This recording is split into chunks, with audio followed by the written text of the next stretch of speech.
Bonjour et bienvenue dans la quotidienne de School TV, l'émission qui vous raconte l'éducation du quotidien. Au sommaire, la philo, c'est pour le bac, mais c'est aussi pour la vie en général. Mais celle du bac, c'est dans 5 jours. On va en parler avec l'invité du grand oral, Francis Métivier. L'anti-sèche d'Amal Laoui ou comment l'actualité résonne dans les programmes. Allez, on n'est pas allé chercher loin. Le bac philo comme actualité et Amal qui justement va faire un point sur les programmes. Toujours avec Amal, l'heure de la récré, toujours la philo. Et oui, pas question de faire un hors-sujet aujourd'hui, mais la philo cette fois sur les réseaux sociaux. Et puis philo encore. Et enfin, dans la chronique de Célie Buton, sur les rayons de la librairie, elle a repéré 3 ouvrages pour les jeunes qui évoquent des notions de philosophie. La quotidienne de School TV, c'est parti, grand oral.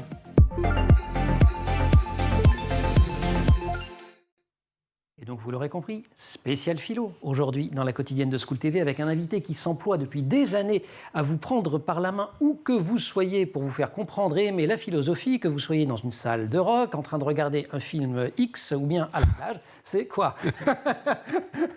C'est pas moi qui l'ai fait. Bonjour Francis. Bonjour Emmanuel. Francis Métivier, professeur de philosophie au lycée Duplessis-Mornay de Saumur, c'est dans le Maine-et-Loire, et auteur de nombreux ouvrages, dont Rock and Philo, mais également Rap and Philo, Sex and Philo avec Ovidie, c'est pour ça que je le disais, donc cette petite allusion. Et puis vous publiez cet été Pascal à la plage chez Duno. L'année dernière, vous aviez publié chez le même éditeur Kant à la plage. La philo, et finalement l'existence même de cette thématique aujourd'hui en témoigne, ça reste une matière, un temps fort extrêmement symbolique du bac, alors même qu'elle pèse de moins en moins dans les résultats, que les résultats des épreuves finales du bac eux-mêmes pèsent de moins en moins avec la réforme Parcoursup, et puis que c'est même plus l'épreuve qui donne le coup d'envoi, puisque le baccalauréat, les épreuves de spécialité ont déjà eu lieu. Pourquoi la philo a-t-elle une telle valeur symbolique? Pourquoi on considère tous que c'est la matière phare du bac? Une valeur symbolique, une valeur réelle, parce que c'est pas juste une affaire d'un an. Il y a quand même des élèves qui, après cette initiation en philosophie en terminale, continuent à titre assez personnel à philosopher. Ils ont bien compris qu'il y avait quand même des problèmes existentiels dans les consciences humaines, et pour eux, l'année de philosophie est fondamentale, pas simplement pour avoir une bonne note au bac, mais pour leur vie. Ça reste une discipline phare parce que justement, ça n'est pas une discipline. La philosophie, c'est un questionnement que l'être humain possède naturellement dès qu'il a conscience des choses.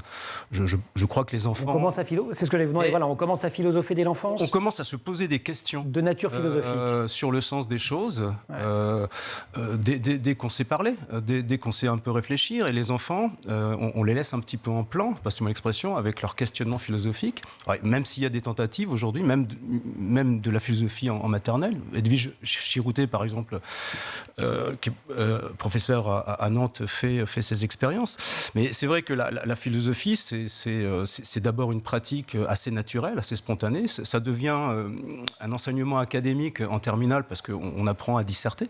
Mais le questionnement de l'être humain, il est naturel, ou alors... Et donc ça va rester. Oui, ou alors ça précède et ça succède. Ceci dit, Francis Métivier, vous le disiez vous-même, c'est une pratique, la philosophie. Ouais. C'est la seule discipline scolaire dans laquelle vous, professeur de philosophie, vous êtes censé enseigner, je ne sais pas si ça s'enseigne, transmettre, expliquer à vos élèves comment on philosophe. Quand on apprend les maths, on apprend les maths. On ne devient pas soi-même mathématicien. Quand on apprend l'histoire, on ne devient pas soi-même historien. C'est quand même très particulier. Oui, c'est Kant qui disait on n'apprend pas la philosophie, on apprend à philosopher. Enfin, on peut toujours apprendre les philosophes et les réciter par cœur, mais le but, c'est pas ça. Le but, c'est... Ce qu'on fait d'ailleurs, à la fac, dans une certaine mesure. Ce qu'on fait à la fac, parce que du coup, on devient professionnel de la philosophie. Ça. Donc, il faut connaître les auteurs. Mais est-ce que ce ne serait pas plus simple d'apprendre des cours? Est-ce que ça ne réserverait pas au moins de mauvaises surprises à la fin de l'année? Mais ce ne serait pas philosophique. Enfin, ce ne serait pas de la philosophie. C'est ça. Pratiquer la philosophie, c'est apprendre à penser par soi-même, avec ou sans les auteurs. Alors, vaut mieux effectivement connaître des auteurs pour avoir des démonstrations sur des affirmations qu'il faut prouver, mais c'est avant tout une pratique. Francis, quand vos collègues corrigent les copies du bac, ils attendent vraiment ça, c'est-à-dire il n'y a pas de piège quand on dit pensée personnelle. Pas personnel, c'est plutôt la construction personnelle d'une pensée. On ne demande pas aux élèves de recracher le cours. Voilà, on ne leur demande pas non plus d'inventer une nouvelle philosophie. Faut pas exagérer. Mais on leur demande quand même un raisonnement qui soit singulier, qui soit représentatif d'une personnalité intellectuelle. C'est ça qu'on a envie de voir. On a envie de lire des choses, des idées auxquelles on ne s'attend pas. ou une manière assez différente de voir les philosophes qu'on utilise, ou une certaine manière de poser un problème. Donc l'originalité paye, on ne risque pas le hors-sujet. Alors l'originalité, quand elle permet de traiter le sujet. C'est ça. Donc c'est quand même un exercice hyper compliqué. C'est compliqué et il faut de l'entraînement. Il faut plus de l'entraînement comme un sportif que du bachotage. Apprendre des connaissances pour apprendre les connaissances. L'épreuve en France, c'est pas un QCM. C'est vraiment une épreuve même pas de réflexion, une épreuve de pensée, de penser par soi-même. Et ça demande. Moi, je fais souvent la comparaison avec le sport. On peut toujours connaître les caractéristiques et les règles d'un sport, les dimensions du terrain, mais le sport, ça consiste à en faire, à s'entraîner. Et la philosophie. Ça, c'était le truc. Je comprends mieux pourquoi j'ai raté la philo et le sport. On va continuer à en parler, Francis. J'ai besoin d'une petite pause là. L'anti-sèche, Amal, là oui, on va faire le point sur les programmes. L'anti-sèche, donc la façon dont l'actualité résonne dans les programmes à l'approche des épreuves de philo. On s'intéresse aux notions étudiées pendant l'année, parce qu'il y a même quelques notions. Oui, il y a des notions. Il y a voilà. Amal va nous les rappeler. Alors, on le rappelle, la philosophie fait partie donc, des épreuves finales du bac général et technologique. Il s'agit d'un examen écrit d'une durée de 4 heures. 3 énoncés de sujets sont proposés au choix du candidat. Alors, si vous choisissez la philosophie au rattrapage, eh bien, l'épreuve orale, elle dure 20 minutes sous forme d'une explication de texte présentée par le candidat, suivie d'un entretien avec l'examinateur. Alors, le cours de philo, depuis la réforme du bac, fait partie du tronc commun. L'enseignement commun de la philosophie a pour but de former le jugement critique des élèves et de les instruire par l'acquisition d'une culture philosophique initiale. Il faut connaître 17 notions. 17 on les notions. Cite on les cite. Allez. L'art, le bonheur, la conscience, le devoir, l'état. Je vous laisse finir. Non, mais des fois, l'inconscient, heureusement que j'ai l'anti-sèche, la justice, le langage, la liberté, la nature. La technique, le travail, la science, la raison, la religion et la vérité. Ouais, la seule différence, c'est que Francis, il le fait par cœur. Ce ne sont pas des chapitres. Des notions, on a bien dit. Ce sont des notions et on peut les prendre comme on veut. C'est ce que vous allez expliquer. Oui, c'est ce que j'allais expliquer, parce qu'on ne va pas traiter chaque notion comme un chapitre séparé des autres. En fait, sur l'ensemble des notions, 3 perspectives sont retenues. L'existence humaine et la culture, la morale et la politique, et la connaissance. Et ces 3 perspectives orientent vers des problèmes présents dans la tradition philosophique. Tout va bien jusque-là, elles ont une triple fonction, ces perspectives. Triple fonction. Oui. Elles ne sont pas d'ailleurs obligatoires, ça dépend des sujets. Ouais. Alors, c'est votre truc. Alors, elles ont donc une triple fonction. Elles déterminent et limitent les sujets qui peuvent être donnés au baccalauréat. Elles déterminent et limitent la liste des notions que les élèves doivent retenir. Elles invitent les professeurs à les prendre en compte dans l'étude des notions et des œuvres. Et ces perspectives, elles ne s'ajoutent pas aux notions. Elles définissent le cadre dans lequel elles peuvent donner lieu à des sujets de baccalauréat et orientent le traitement des notions par les professeurs et les élèves. Et pour terminer, on précise quand même qu'en plus des notions, on étudie des auteurs. Oui, l'étude d'œuvres de philosophie est inséparable de l'examen des notions. Alors, la liste des auteurs est organisée selon 3 périodes. Il y a l'Antiquité et le Moyen-Âge, la période moderne, la période contemporaine. Alors, cette liste, elle est ouverte. Elle n'interdit pas au professeur pendant son cours de faire appel à d'autres auteurs. Et parmi les œuvres proposées cette année, il y a le manuel d'Épictète, par exemple, les méditations métaphysiques de Descartes, la critique de la raison pure de Kant ou encore le Capital de Marx. On prend ce qu'on veut. On prend ce qu'on veut, oui. Et on n'est pas obligé de traiter tous les auteurs. Moi, très honnêtement, il y a des auteurs qui sont arrivés sur la liste il y a 3 ans. Je ne les ai pas lus. Donc, évidemment, je ne peux pas en parler. Mais il y a l'apparition d'auteurs, de philosophes orientaux comme Zhuangzi, que j'ai découvert justement, et les élèves adorent parce qu'il préconise le non-agir. Il dit que le travail est inutile, qu'il vaut mieux passer sa vie à contempler les mouvements de la nature. Les élèves adorent, ils retiennent Zhuangzi, un peu moins Marx. C'est ça. Donc vous pouvez tenter ça le jour des épreuves, la copie blanche signée Zhuangzi en disant voilà. Mais le non-agir. Amal, merci beaucoup. Dans l'heure de la récré, on va continuer à parler du programme de philo et vous allez nous montrer comment on peut réviser ces notions, notamment sur les réseaux sociaux. On poursuit le grand oral avec Francis Métivier. La philo pour le bac donc, mais aussi la philo pour la vie d'après. D'ailleurs, c'est le premier argument que vous avez employé pour dire ça sert à quelque chose. Francis Métivier, professeur en lycée, vous faites de la pop philosophie, notamment autour du rock. Vous ne vous contentez pas d'en parler, vous en faites même, regardez. Alors, non seulement il est fort, mais en plus de ça, regardez, il fait pas que de la philo. Vous voyez, il fait des conférences de philo, mais avec une guitare électrique et il chante. Ah, mais c'est pour ça.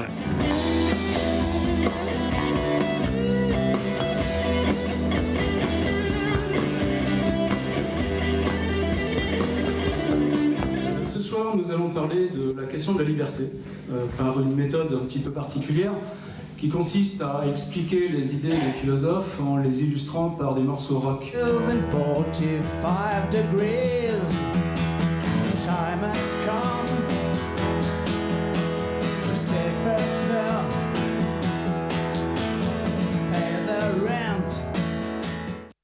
J'ai un message de la régie dans l'oreillette. Francis, on aimerait avoir plus de profs comme lui. Ah yeah. Ah yeah, sympa. Alors, vous avez écrit rock and philo, rap and philo. C'est quoi le rapport entre le rock et la philo, le rap et la philo? Pour le rap, c'est quoi, la subversion? Non, mais c'est surtout l'énergie, en fait. L'énergie. Le rock et le rap, c'est l'intensité, c'est l'énergie. La pop philosophie, puisque c'est un concept qui vient de Deleuze, Deleuze définissait la pop philosophie comme une façon d'accéder, une façon très intensive, électrique, d'arriver de façon assez directe et immédiate au concept. Après, le concept, il faut l'analyser, mais ça passe ou ça passe pas, quoi. Arriver au concept philosophique par un morceau rock, des fois ça marche pas parce que c'est pas branché dans l'esprit de certaines personnes, et puis des fois ça peut fonctionner. Ça marche de façon directe. Oui. Ou avec le rap, je vous cite, derrière le bling bling, il y a une construction dialectique en 3 parties. Oui, dans certaines chansons, ouais. Alors, là, du coup, j'ai pas préparé, mais il y aurait des exemples. Je vais vous donner l'exemple. Vous dites au départ, alors je ne sais plus de quelle chanson vous parlez, mais du rap en général, qui au départ étale ses richesses matérielles. Oui, c'est Booba, ça. Ça, c'est Booba, ouais. Je cite, oui, Ensuite, il y a une antithèse, il flippe en pensant à son passé. Je vous cite toujours, je ne me permettrai jamais de dire il flippe à la télévision. Et ensuite, il essaie de trouver une raison, il se dit qu'il peut aller de l'avant avec un petit peu moins d'orgueil. Voilà, c'est souvent dialectique, mais dans les chansons rock aussi, We Will Rock You de Queen, il y a trois âges de la vie qui sont dialectiques. Ça marche souvent par 3, et on progresse à la façon. Pourtant, c'est du rythme binaire, le rock, c'est pas du rythme ternaire. Ouais, mais c'est hegelien, c'est la dialectique de Hegel, thèse, antithèse, synthèse. Il y a un problème et on essaie de résoudre à la fin de la chanson. Voilà, célèbre chanson de Johnny, toi Hegel, qu'est-ce qu'il a dit? Non, pardon. Bon, ça va, j'ai essayé. Johnny, vous disiez qu'il était philosophe d'ailleurs. Oh non, je ne l'ai pas dit comme ça. Oh. C'était dans l'émotion de sa mort que vous l'avez dit. Justement, puisque vous parlez de cette chanson-là. Vous dites la philosophie de Johnny est celle d'une affirmation de soi. Oui, bon, d'accord. Mais dans la chanson Ma gueule, il y a l'idée que le regard de l'autre posé sur moi me dérange et que je peux aller jusqu'à me battre avec lui, tellement ce regard m'agresse et me provoque et me donne le sentiment de perdre ma liberté. Et ça, c'est Sartre qui dit ça dans L'être et le néant. De deux grands contemporains, Johnny Hallyday et Jean-Paul Sartre. C'est vrai, ils grandissent en même temps. Ils se rejoignent sur cette idée du regard de l'autre qui me provoque. Évidemment, c'est dit et qui peut m'amener aux pires extrémités. De 2 façons différentes. L'être et le néant, c'est 650 pages. Ma gueule, c'est 4 minutes. Ouais. Bon, voilà, le côté intensif vers la philosophie. L'énergie. Sex and Philo aussi, avec Ovidie, dont j'ai découvert qu'elle fut étudiante en philosophie avant de devenir actrice de film X et ensuite réalisatrice qu'elle est aujourd'hui. Elle a fait des documentaires très réussis d'ailleurs. Et pareil, Sex and Philo, ce que vous allez me dire, quoi, c'est l'énergie. Je me suis plutôt amusé. Surtout que dans le livre, le plus intéressant, c'est les illustrations qui ont été faites par Nicolas Poupon. L'idée, c'est que comme il y a une diversité de pratiques et de positions chez l'être humain, dans le domaine du sexe, je me suis demandé s'il n'y avait pas un sens particulier pour chaque pratique et chaque position. Et à chaque fois, je tombais, entre guillemets, sur une philosophie particulière. Oui. Donc la vision du missionnaire, ça renverrait à... Je ne sais plus, à Nietzsche, quand c'est très violent. La volonté de puissance. D'accord. Et Rousseau, la levrette, plutôt au bon sauvage. D'accord. Bon, mais dit comme ça, c'est vite balancé, alors faudrait... Il faut élaborer un peu, il faut lire les livres surtout. Dites-moi, le jour du bac, même si je connais mon métivier par cœur et que je me mets à citer Booba, Ovidie ou autre, ça passe ou c'est un peu risqué? Alors, je pense non, il ne faut pas le faire parce que c'est risqué. Par contre, je pense que... Mais pourquoi c'est risqué? Parce que si on tombe sur un prof comme vous, c'est zéro risque. Oui, mais on tombe pas sur des profs, il n'y a pas que vous. On ne sait pas sur qui on tombe. Par contre, je pense que l'usage de chansons rock dans une copie de philo, ça, c'est quelque chose qui est passé dans les mentalités. D'accord. Je pense, ça passe mieux. Vaut mieux citer les Who bien, correctement, ou Bachung que Ovidie et Booba. D'accord. Ouais. Mais il faut les citer à bon escient, quoi. C'est toujours ça la même histoire. Il faut les citer, mais comme un philosophe. Hein. Si on écrit juste le nom, ça sert à rien. Donc il faut exploiter de façon pertinente la référence. Ouais. Il vaut mieux les Who bien cités que Nietzsche mal cités, d'une certaine façon. Oui, je pense, oui. Petite récré, on continue la philo, cette fois sur les réseaux sociaux. Amal.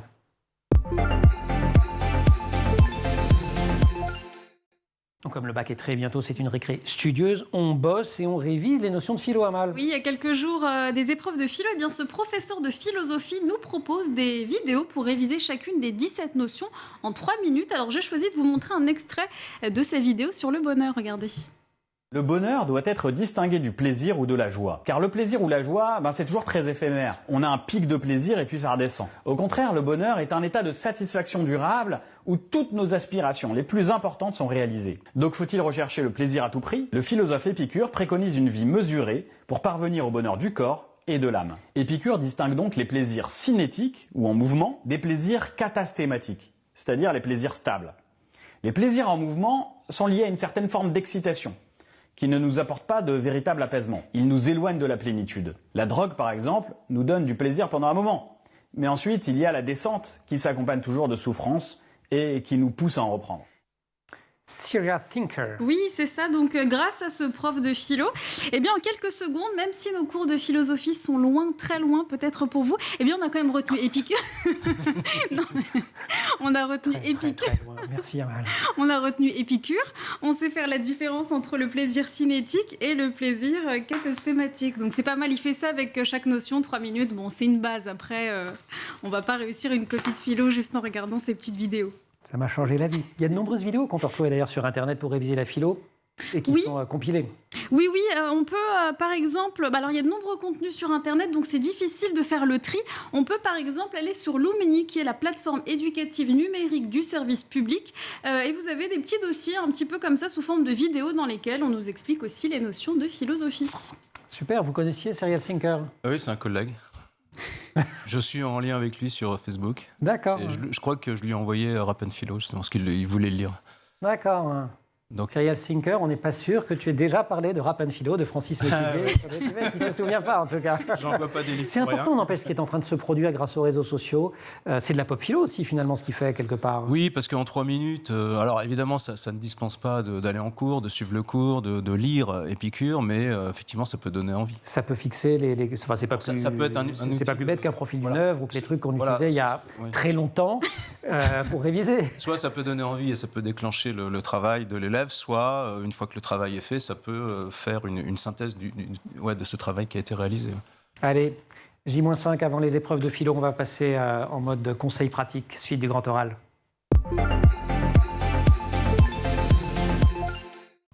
Pascal à la plage, ce sera pour dans un mois à peu près. La sincérité dans un transat de Francis Métivier, ça vient de sortir chez Duno. Vous pouvez lire ou relire Quant à la plage, qui était sorti l'année dernière.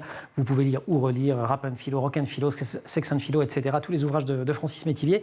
Mais là, pour le moment, quand même, est-ce qu'il y a des gestes qui sauvent à 5 jours des épreuves, Francis Métivier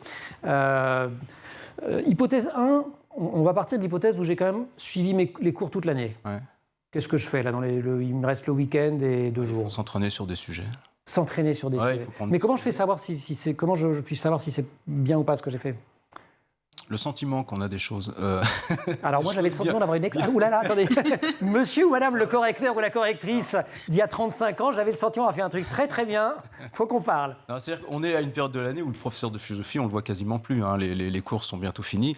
Donc s'entraîner, c'est s'entraîner tout seul et être capable de s'évaluer au regard de ce qui a été fait pendant toute une année, notamment avec les conseils du professeur. D'accord. Donc il faut s'entraîner, il faut prendre des sujets.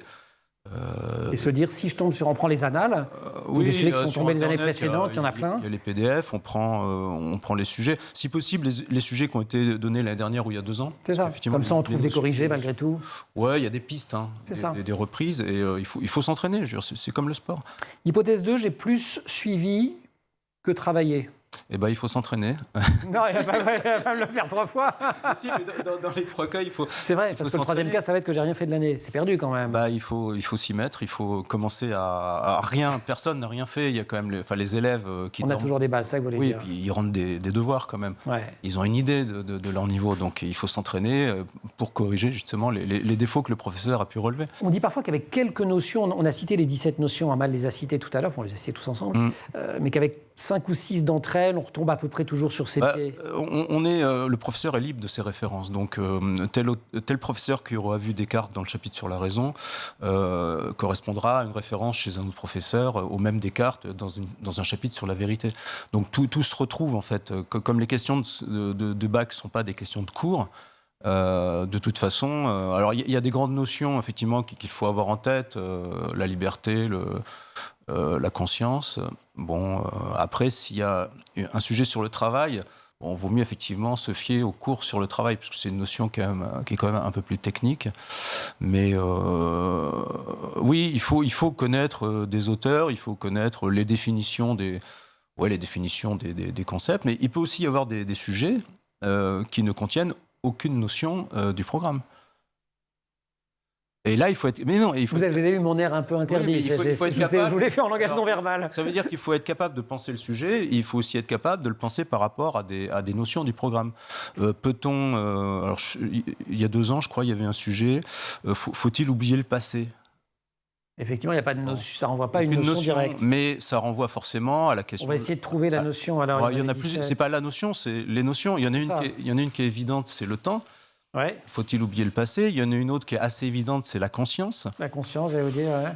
Et puis sûrement d'autres choses. La justice, sans doute. On peut le prendre par la justice sur... non. Alors, ça dépend ce qu'on... J'aurais fait encore... Non, mais ça... Ne m'écoutez pas. Vous écoutez le monsieur là. Voilà, la dame éventuellement. Moi, vous n'écoutez pas. Ça dépend de ce que vous voulez dire. C'est ça. Mais voilà, il y a des exemples aussi de sujets où on retrouve 2 notions au programme. Faut-il être libre pour être heureux, par exemple ? Bon, mais là, il y a libre et il y a liberté et il y a le bonheur. Donc là, pour le coup, c'est assez... c'est un peu comme le pour salut, c'est écrit dessus. C'est-à-dire que même moi, je repère, quoi. Oui, mais ça peut déstabiliser parce qu'il y a encore des élèves à la fin de l'année qui, malgré ce qu'on leur dit, considèrent que les sujets de philo sont des questions de cours. Et que s'il y a le mot liberté, il faut reprendre son cours sur la liberté. Et c'est pas ça qu'il faut faire. C'est pas ça la clé. Il faut d'abord penser le sujet et le cours, on s'en sert ensuite pour donner un peu plus de matière. Ou un peu plus de démonstration. Et après, on sort sa guitare et on va taper le bœuf avec Francis Métivier. Amal, merci beaucoup. Francis, vous restez avec nous, mais je vous propose qu'on accueille Célie Luto et qu'on pousse la porte de la librairie. Il va encore être question de philosophie et de notions de philosophie. Librairie. Et elle est super, mais super heureuse de repasser son oral de philo aujourd'hui. Célie, bonjour. Bonjour Emmanuel, bonjour. Notre libraire et chroniqueuse. Jamais vu ça. Montrez à la caméra. Regardez, elle a travaillé comme une dingue. C'est mon anti-sèche. Et ouais, anti-sèche pour parler donc de 3 ouvrages pour les jeunes, qui ne sont pas des ouvrages de philo ou sur la philo, mais qui sont des ouvrages qui renvoient à des notions de philo. C'est un exercice complexe qu'elle a fait, rien que pour vous, Francis, de se dire, voilà, on va essayer de faire référence à des notions. Alors, on commence avec Julian est une sirène. Exactement. Jessica Love, 2019, à l'école des loisirs. Et alors là, elle m'a fait même mon anti-sèche à moi, parce qu'elle n'est pas folle. Et donc, voilà, ça parle de... Elle a sauté mon anti-sèche. Non, il faut la retourner. Ah! La liberté. Exactement, la liberté d'être soi. Donc, dans cet album qui est un merveilleux voyage, nous sommes à Coney Island, à New York. Julian et sa mamita vont apercevoir 3 merveilleuses créatures, des sirènes. Est-ce qu'elles sont réelles ou pas ? Mais arrivée à la maison, Julian veut aussi être une sirène. La liberté ici, elle n'est pas acquise. Julian va l'acquérir et il va prendre conscience de ce qu'il est, lui. Et choisir entre eux aussi ses besoins et ses désirs. C'est beau, c'est doux, adorable. À partir de 4, 5, 6 ans? Moi, je le donne beaucoup plus tôt. Moi, je le donne dès la maternelle. D'accord, avec les enfants alors? Exactement, on le lit avec l'enfant. Ah oui, c'est vrai qu'il y a très peu de texte tout de même. Peu de Absolument, texte, c'est vraiment un récit en images. Des dessins magnifiques et surtout, il n'y a pas de choses qui sont pour les petits garçons ou pour les petites filles. Là, c'est chacun prend ce qu'il souhaite. Formidable. Alors pour les un peu plus grands, ah oui. Au Fourmi Rouge, de Clémence Sabag et de Magali Lehuche. Quel duo. Quel duo extraordinaire. Alors, Poulette. Oui. Quelle notion, là? Alors, attendez. Hop. Le travail et le bonheur. Exactement. Alors, Gervaise, c'est une poulette qui elle court, elle va très vite, elle ne s'arrête jamais. Et il faut qu'elle se retrouve sur une île déserte avec 3 créatures très bizarres pour ralentir, profiter et justement prendre du temps pour elle. C'est un peu le Club Med quand même, d'ailleurs, c'est le Club des poulettes, si je ne me trompe. C'est ça. Là, on va reprendre un petit peu les idées de Paul Lafargue, justement, sur le travail, avec l'opposition entre le monde moderne qui glorifie les travailleurs et un petit peu l'idée que chacun a le droit de prendre le temps librement, plutôt que d'en être esclave. Voilà. C'est Zhuangzi aussi, le nagir. On revient. Exactement. Travailler est inutile. Exactement. Excellent. Là, j'ai travaillé, hein. Ouais. Allez, pour la mention très bien, de Will Hill, Par le feu, chez Casterman. Oui. Gros, beau roman, primé d'ailleurs en 2018 en Angleterre et qui s'inspire de faits réels qui sont passés aux États-Unis. Oui, le siège de Waco. Donc là, ça surprend un petit peu, ce choix. Là, on va mélanger justement deux notions que moi-même, j'avais étudiées pour mon bac de philosophie. Alors, c'est dégueulasse, parce que moi, j'ai qu'une notion, le devoir. Le devoir. C'est un piège. Oui, parce que c'est la religion, mais pas la religion que l'on connaît. C'est plutôt le côté dogmatique que l'on retrouve dans une secte qui s'inspire des principes de la religion. Voilà. Parce que là, justement, l'un des principaux personnages, c'est le Père John et notre héroïne. Donc, c'est une jeune fille, donc on ne dit pas dans le résumé son prénom. Elle s'appelle Moonbeam. Elle n'a pas choisi d'entrer dans cette secte. Elle n'a pas voulu croire. C'est ses parents qui l'ont intégrée dès la naissance. Et elle va douter. Elle va douter. Et là, on voit un petit peu le devoir comme une obligation à l'égard de ce qu'il faut faire ou non, de la moralité qui peut être détournée justement par l'être humain. Avec notamment les obligations collectives et toutes les révisions. Bon, mention très bien, là. Oui, très bien. Pour ce livre. Extraordinaire. De Will Hill, avec en plus une plume très à l'anglo-saxonne, j'allais dire. Ah oui, c'est mais la traduction est incroyable parce que c'est vif, en fait, c'est mené tambour battant. C'est un page-turner, comme on appelle en bon français. Enfin, oui, voilà. La page à chaque fois. Et on déguste quand même chaque phrase, puisque vous avez les idées que notre héroïne continue de chercher à combattre, et tous ces passages sont écrits en italique. Vous avez un va-et-vient entre le passé et le présent. C'est ce qu'on appelle le roman coup de poing. Voilà. Par le feu, roman coup de poing chez Casterman, ça c'est pour les ados, pour les lycéens notamment. Oui. Vous avez des conseils de lecture d'ailleurs en dehors de la philo qui peuvent ou des coups de cœur récents Tout ce qui peut plaire. Moi, ou les séries. J'incite vraiment à lire de la littérature parce qu'effectivement, ça peut permettre de fournir des exemples au concept philosophique. Après, moi, les conseils que je donne, c'est les livres que j'aime, récents ou moins récents. Mais oui, je leur en parle. Et puis c'est un livre qui peut aussi être vu dans le cadre du cours d'humanité, parce qu'il y a une partie dans le programme sur la violence. Oui. Donc oui, enfin je connais pas ce livre, mais... Ah bah je vous le conseille. Je vous le donne pas parce qu'il y a marqué CL dessus. Je pense qu'il appartient à Célie Luton. Club de lecture de la librairie des enfants. Club de lecture librairie des enfants, Paris 17e. Célie, libraire, vous l'aurez compris, et également chroniqueuse à la quotidienne. Merci mille fois, Francis. Merci beaucoup. Merci. Pascal à la plage, c'est pour après le bac ou tout simplement après l'année scolaire, si vous n'êtes pas en train de passer le bac et vous le lisez, c'est super. Quant à la plage, vous pouvez aussi le lire. Tout ça, c'est chez Duno. La quotidienne, c'est fini pour aujourd'hui. Merci à toute l'équipe. Au maquillage, Emma Razafin, Dralambeau. En régie, Marine Plantec, qui a préparé l'émission, assistée par Roxane Sarfati. Amanda Montero pour le son, Mani Pezek pour la réalisation. Vous restez évidemment sur School TV et vous nous retrouvez, nous, en permanence sur Internet et sur les réseaux sociaux.